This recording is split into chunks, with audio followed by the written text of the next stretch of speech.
अस्सलाम वालेकुम and welcome to शारा दस्तूर। नाजरीन, मैं हूं मोना आलम। तमाम देखने वालों को वार्म वेलकम।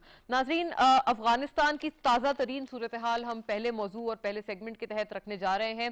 पंजशीर में कुछ हालात लगता है कि अब कंट्रोल में आ गए हैं और तालिबान के लिए एक तरह से यहाँ रास्ता खुलता हुआ नजर आ रहा है, क्योंकि अहमद शाह मसूद के जो बेटे हैं उन्होंने नेगोशिएशंस उनके साथ कामयाब रही हैं और उन्होंने तालिबान की हिमायत का कह दिया है।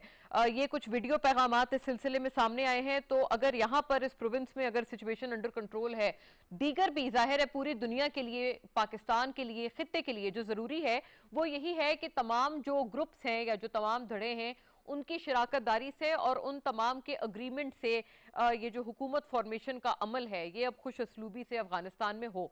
ये एक बहुत इंपॉर्टेंट और अहम तरीन फैक्टर नाजरीन सबके लिए बताया जा रहा है। सबकी नज़रों में ये है कि अगर ये एक प्री रिक्विजिट पूरा किया जाता है तो उस सेंस में तालिबान या जो भी हुकूमत जो इस शराकत दारी से जो बन पाती है उनको एक्सेप्ट किया जाएगा, उनको रिकग्नाइज किया जाएगा। पाकिस्तान ने इसमें एक बहुत अच्छा और बड़ा एक लॉजिकल स्टैंस रखा है कि पाकिस्तान ने इसमें एक रीजनल अप्रोच रखी है। कोई जल्दबाजी नहीं दिखाई कि हम फौरी तौर पर किसी भी हुकूमत को तस्लीम कर लेंगे, और पाकिस्तान ने इसमें एक रीजनल दीगर ममालिक से कनेक्टिविटी रखते हुए, उनसे राब्ते कायम रखते हुए अपनी अप्रोच और अपने जो हतमी फैसला है उसका पाकिस्तान ऐलान करेगा। और ये तमाम चीज़ें खुश असलूबी से ट्रांजिशन होना, हुकूमत फॉर्म होना, ये तमाम चीज़ें हैं जो कि अंडर वॉच हैं। दूसरी बात जो अंडर वॉच है नाजरीन वो है ऑफ कोर्स इंसानी हुकूक को इंश्योर करना, जो कि तालिबान बार बार अश्योर करा रहे हैं। लेकिन will they walk the talk? क्या वाकई वो अपने कहे हुए उन तमाम बातों पर और वादों पर अमल भी करेंगे?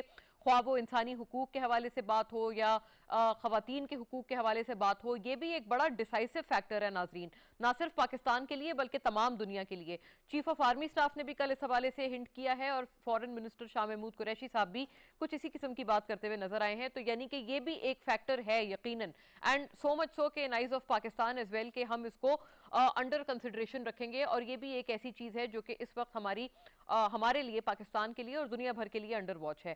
खैर नाजरीन, इन तमाम अमूर पे एक तो हम बात करेंगे। और फॉरेन मिनिस्टर शाह महमूद कुरैशी आज उन्होंने अपने दो काउंटर पार्ट से रब्ता किया, दैट इज रशियन और टर्किश जो वज़राए खारजा हैं उनसे बात की। साथ साथ नाजरीन स्पॉयलर्स के बारे में भी वजीर खारजा जनाब शाह महमूद कुरैशी बात करते हुए नजर आए हैं। अफगानिस्तान के अंदर के स्पॉयलर्स और अफगानिस्तान के बाहर के स्पॉयलर्स, जो कि इस वक्त जो ये सूरत हाल बनी हुई है, इंतहाई वॉलेटाइल भी है, डिसाइसिव भी है, क्रूशल क्रिटिकल सब कुछ है, उसको जो स्पॉयलर्स हैं वो किसी तरह से इस चीज को खुदा ना ख्वास्ता एक्सप्लॉइट करने की कोशिश ना करें। अब नाजरीन, ये स्पॉयलर्स क्या हैं, क्या हो सकते हैं, इसके ऊपर भी एक बात करेंगे जाहिर है जब इसी सेगमेंट के तहत हम आगे चलते हैं। और दूसरी थर्डली नाजरीन जो हम बात ऑन टेबल रखना चाहते हैं वो ये है कि कॉन्क्रीट एक्शन टीटीपी जैसे अनासिर के खिलाफ हो।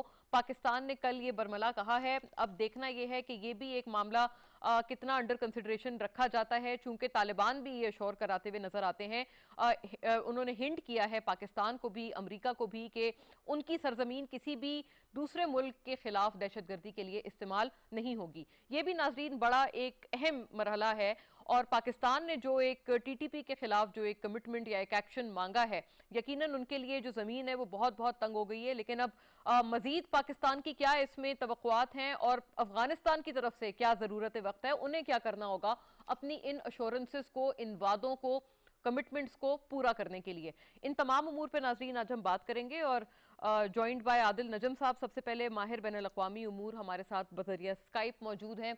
आपका तज्जिया तबसरा इन तमाम पे हम हासिल रखेंगे। वेलकम ऑन बोर्ड आदिल साहब। नाजरीन, मुझे नजमुद्दीन शेख साहब भी ज्वाइन कर रहे हैं ऑनलाइन, बजरिया फोन लाइन मेरे साथ होंगे साबिक सेक्रेटरी खारजा, वो भी हमें डिप्लोमेटिकली इन तमाम उमूर पे हमारी रहनुमाई करेंगे। और फहद जावेद भी नाजरीन मुझे ज्वाइन कर रहे हैं, हमारे कॉरेस्पॉन्डेंट जो कि अफगानिस्तान में इस वक्त मौजूद हैं। वो भी हमें ज़ाहिर ऑन ग्राउंड इस वक्त सिचुएशन बताएंगे। और फहद, मैं अगर आप ही से जान लूँ पहले, आई होप कि मेरी आवाज़ आप तक पहुंच रही है, ये बताइएगा पंजशीर के हालात तो हमारे सामने हैं, वहां पर कुछ रिलीफ मिलता हुआ नजर आता है तालिबान को, लेकिन इसके अलावा बताइएगा बाय एंड लार्ज सिचुएशन क्या है ऑन ग्राउंड वहां?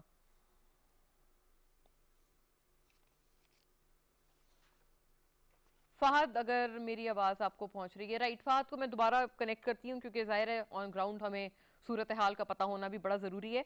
अब if I may know from Najmuddin Sheikh साहब, अगर हमारे साथ हैं आप, नजमुद्दीन साहब, अगर मेरी आवाज़ आप तक पहुंच रही है, योर फर्स्ट रिएक्शन सर, ये बताइएगा, खुश असलूबी से ट्रांजिशन, पूरी दुनिया की नजरें एक तरह से इस एक नुक्ते पर मरकूज हैं अफगानिस्तान के सिलसिले में, आपको क्या ये होता हुआ अमलन नजर आता है? देखिए, मैं पहले ये वाजे कर दूं कि मुझे बहुत खदशात नजर आते थे अगर तालिबान की यहाँ पे कामयाबी होती थी तो मुझे उससे बहुत खदशात थे। लेकिन अब जो डेवलपमेंट हुई हैं उसमें मैं जरा ज्यादा पुरएतमाद हुआ हूँ। मुझे नजर आ रहा है कि अगर गनी ब्रदर और उनके जो साथी हैं हैबतुल्लाह सादी के नीचे जो साथी हैं वो सब इसी पॉलिसी को फॉलो करेंगे जिसका हैबतुल्लाह ने की अनाउंसमेंट है। उससे मुझे लगता है कि हमें एतमाद कुछ आना चाहिए कि रास्ता जो तालिबान ने अख्तियार किया है वो सही रास्ता है। वो कह रहे हैं कि मुझे जो नजर आया वो दो चीजें अहम चीजें कह रहे हैं। अवलन कि हमें अफगानिस्तान के साथ ताल्लुक है, हम चाहते हैं कि अफगानिस्तान में पुरअमन और स्टेबल एक सूरत हाल पैदा हो। दूसरी चीज कि हम चाहते हैं कि हमारे यहाँ से जो ड्रग प्रॉब्लम है उसको हम एलिमिनेट करने की कोशिश करें। ये दोनों चीजें हैं जो हमारे लिए बहुत अहमियत रखते हैं। उन्होंने ये भी वाजे कर दिया है कि नहीं वो दाइश को सपोर्ट करने को तैयार हैं और दाइश को वहां से निकालने की कोशिश करेंगे। अलकायदा पे भी उन्होंने वही चीज की है, कही है, लेकिन उस पर कुछ शुकूक हैं और उन शुकूक के लिए कुछ बुनियाद है।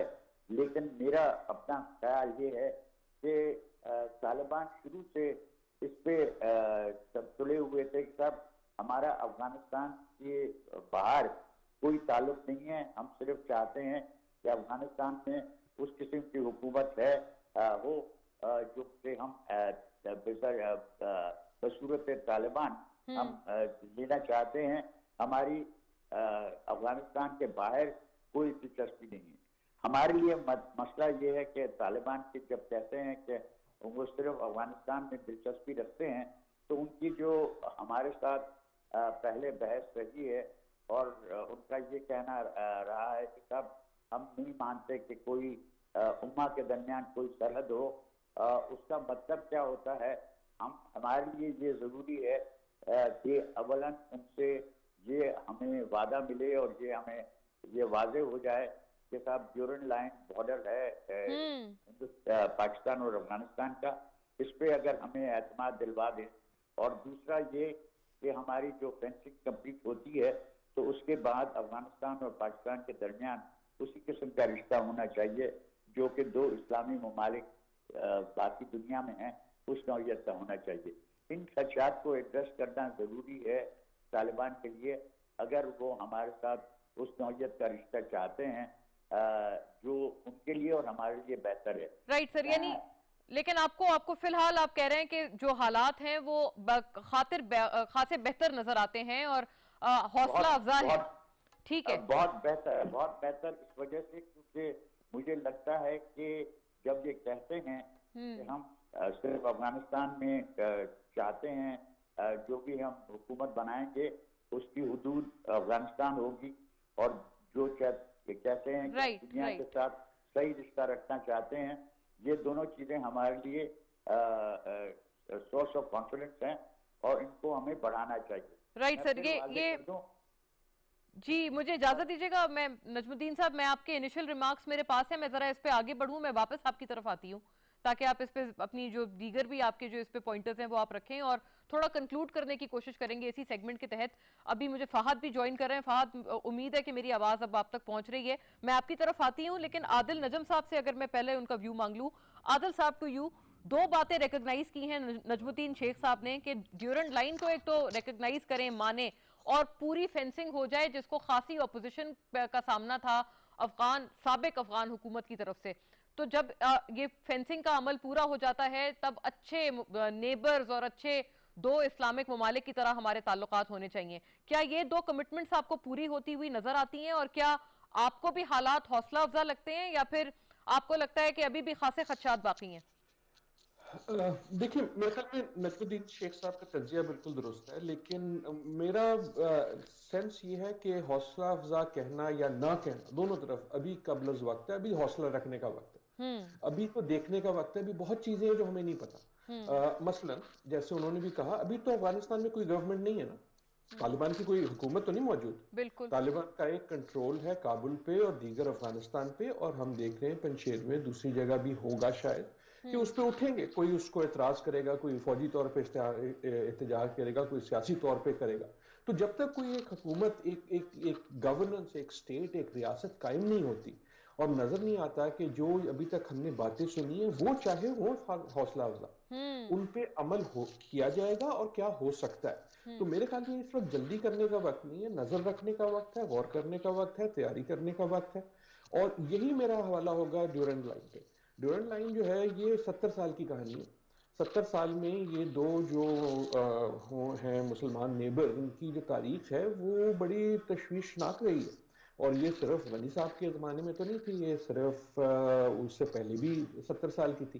तो ये सोचना कि एक दिन तालिबान आ गए तो ये मसला हल हो जाएगा, मेरे ख्याल में ऐसा नहीं होगा। लेकिन यकीनन पाकिस्तान का ये एक लॉन्ग स्टैंडिंग इंटरेस्ट है कि यार इन झगड़ों को खत्म करो, उस लाइन पे एक फैसला करो, ताकि ये जो एक लटकी हुई तलवार हमेशा रहती है इसे हटे। लेकिन in general I think Pakistan, rest of the world जो है, उसको इस वक्त देखना चाहिए कि क्या होगा, और बहुत जल्दी में कोई फैसला करने का वक्त नहीं है। इस वक्त जो है बॉल जो है वो तालिबान के कोर्ट में, इस वक्त हर चीज जो करनी है वो तालिबान ने करनी है। उन्होंने हुकूमत बनानी है, उन्होंने रियासत साजी करनी है, उन्होंने पूरे अफगानिस्तान पे अपना जो इस वक्त जो एक कब्जा है उसको मुस्तहकम करना है। ये साबित करना है कि अच्छा जी, हम ही अफगानिस्तान के इस वक्त actual not only forceful control में है, लेकिन एक गवर्नेंस कंट्रोल में। ये तमाम चीजें आसान नहीं। अच्छा आदिल साहब, ये बिल्कुल और दूसरा, जैसे दाइश के हवाले से निशानदेही की अपने रिमार्क्स में नजमुद्दीन साहब ने, टीटीपी के हवाले से पाकिस्तान है सिमिलर कंसर्न्स, और खास हमारे सो मच सो के अब आपने देखा है कि कुछ लोग वहां से जो रिहा हुए उसकी ऐसा उसके ऊपर रिजर्व किया है तालिबान ने कमेंट, जब उनसे पूछा गया कि ये कैसे हुआ। इसके बारे में भी जरा बात करेंगे, क्या वाकई डिसाइसिव एक्शन है। लेकिन फहद, आप बताइएगा ऑन ग्राउंड क्या सूरत हाल है इस वक्त, क्योंकि हम जाहिर है काफी डिवाइडेड हैं और जो इत्तलात मिल रही हैं वो भी काफी डिवाइडेड हैं। इवन मीडिया की तरफ से, मुस्तनद जो मीडिया है, इंटरनेशनल मीडिया, वो भी काफी, आपको पता है कि पोल्स अपार्ट उनकी तरफ से इस पूरे मामले की कवरेज हो रही है। आप बताएं ऑन ग्राउंड। जी, ऑन ग्राउंड जो सूरत हाल है वो बिल्कुल जो है, जो इंटरनेशनल मीडिया में कहा जा रहा है उससे बिल्कुल मुख्तलिफ है। यहाँ पर तालिबान जो आए हैं वो बड़े पुरअमन अंदाज के साथ मौजूद हैं और उन्होंने कोई वायलेंस नहीं किया। और यहाँ पर जो हमारी लोगों के साथ बात हुई है और जो मुख्तलिफ ज़राए हैं उनसे बात हुई है, उनका ये कहना था कि जब तालिबान काबुल के अंदर आए हैं तो यहाँ पर एक भी गोली नहीं चली है। उसके बाद अब जो यहाँ सूरत हाल है, तालिबान की तरफ से तमाम जो सरकारी मुलाजमीन हैं उनको कहा गया है कि वो वापस आएँ, आके अपना दफ्तरों को ज्वाइन करें। और आज जो एक डेवलपमेंट देखने में आई है कि ट्रैफिक पुलिस जो है वो वापस आ गई है और उसने काबुल के अंदर ट्रैफिक के इंतजाम को संभाल लिया है। देखिए, जो तमाम सरकारी दफातर हैं उनके बाहर तालिबान मौजूद हैं। और यहाँ पर जब उनसे बात की गई और लोगों से बात की गई, हम लोगों ने बाजार का रुख किया, बाजार में देखा तो लोग नॉर्मल, बिल्कुल नॉर्मल जिंदगी गुजार रहे हैं। उनका कहना है कि हमें कोई रेजिस्टेंस नहीं है, कोई मसाइल का सामना नहीं है। दूसरी तरफ जो मुख्तलिफ शरीयत के लोग हैं, जैसा कि यहाँ पर कुछ टर्किश हैं और मुख्तलिफ NGOs के काम करने वाले लोग हैं, वो पाकिस्तानी सिफारत खाने के साथ राब्ते के अंदर हैं और पाकिस्तानी सिफारत खाने का ऑपरेशन जो है वो यहाँ पे जारी है। PIA जो है कि वो एक्यूएट कर रहा है उन लोगों को सिफारत खाने के ताउन से। जी राइट, बहुत शुक्रिया फहद, आपने बताया ऑन ग्राउंड क्या सूरत हाल है। यकीनन ये चीज़ भी हमें पूरे इस डिस्कशन में एक रुख देने की मजीद ऑब्वियसली ये चीज़ मददगार होगी। नजमुद्दीन साहब, पाकिस्तान, बड़ा ये $1 मिलियन सवाल माना जा रहा है कि पाकिस्तान का रोल कितना और पाकिस्तान की इन्वॉल्वमेंट कितनी होनी चाहिए अब इस पूरे नेगोशिएटिंग के अमल में, और ये भी कि ये जो डिसाइसिव एक्शन हम मांगते हैं TTP जैसे अनासिर के खिलाफ, क्या ऐसी चीज़ की उम्मीद रखी जाए सर?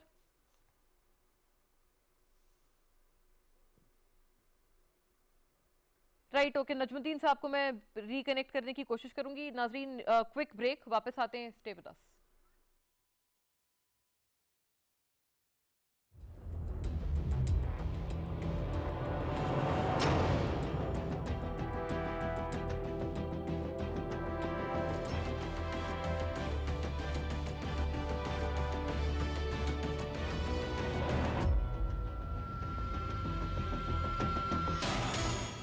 अल्लाहु अकबर, अल्लाहु अकबर, अल्लाहु